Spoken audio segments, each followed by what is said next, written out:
Implementation by the Haitian government will be overseen again by foreigners. So it's a takeover of Haiti.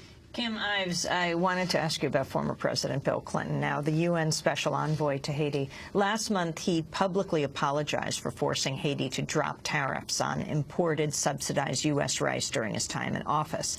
The policy wiped out Haitian rice farming and seriously damaged Haiti's ability to be self-sufficient. Well, Clinton apologized at a hearing last month before the Senate Foreign Relations Committee. Since 1981, the United States has followed a policy until the last year or so we started rethinking it, that we rich countries that produce a lot of food should sell it to poor countries and relieve them of the burden of producing their own food. So thank goodness they can leap directly into the industrial era. It has not worked. It's maybe been good for some of my farmers in Arkansas, but it has not worked. It was a mistake. It was a mistake that I was a party to. I am not pointing the finger at anybody. I did that. I have to live every day with the consequences of the lost capacity to produce a rice crop in Haiti to feed those people because of what I did, nobody else. That was former President Bill Clinton speaking last month. Well, on Wednesday, Kim Ives asked Bill Clinton about his change of heart at the donors' conference. What about the change in your thinking to have you issue your apology the other day about the food policies? Oh, I just think that, you know, there's a movement all around the world now. I first saw Bob Zoellick say the same thing, the head of the World Bank, where he said, you know, starting in 1981, the wealthy agricultural producing countries genuinely believed that they and the emerging agricultural powers in Brazil and Argentina, which are the only two places that have parenthetically increased wheat yields per acre, grain yields per acre in the last decade, because they're the only places with more than 20 feet of topsoil, that they really believed for 20 years that if you moved agricultural production there and then facilitated its introduction into poorer places, you would free those places to get aid to skip agricultural development and go straight into an industrial era. And it's failed everywhere it's been tried. And you just can't take the food chain out of production. And it also undermines a lot of the culture, the fabric of life, the sense of self-determination. And I have been involved for several years in agricultural products, principally in Rwanda, Malawi, other places in Africa, and now increasingly in Latin America. And I see this. So we genuinely thought we were helping Haiti when we restored President Aristide, made a commitment to help rebuild the infrastructure through the Army Corps of Engineers there and do a lot of other things. And we made this devil's bargain on rice, and it wasn't the right thing to do. We should have continued to work to help them be self-sufficient in agriculture. And that's a lot of what we're doing now. We're thinking about how can we get the coffee production up? How can we get the other kinds of the mango production up? We had an announcement on that yesterday. The avocados, lots of other things. And what about the return of Aristide, which has been asked for by demonstrations even right across the street today? Well, that's not in my purview. That's up to the Haitians, including those that aren't demonstrating.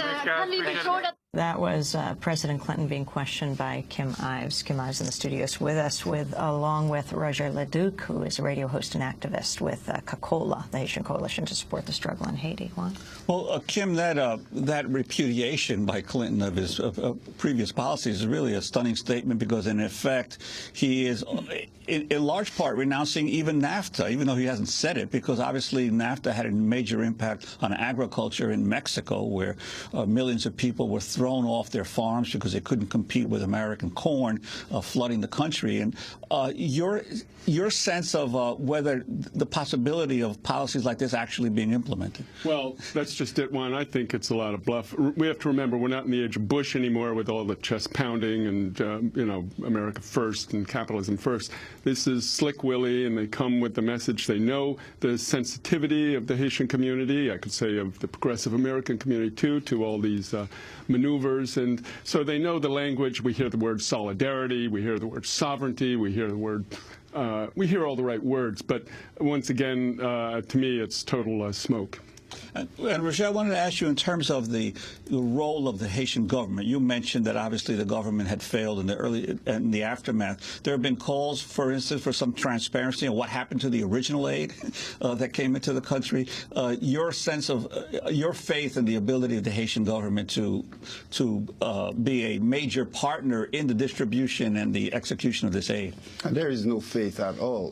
What I was referring to was the principle of recognizing a government that was voted in by the people of Haiti, even though the government failed miserably, not only just in terms of its response to the disaster, but even before that. What Preval applied himself to do was to gather the political class, put them in his pocket, and then deliver it to the international community, mostly the United States government, so they could do whatever they needed to do with Haiti. With the disaster, the program that they already had in mind to capture Haiti's state can be accelerated.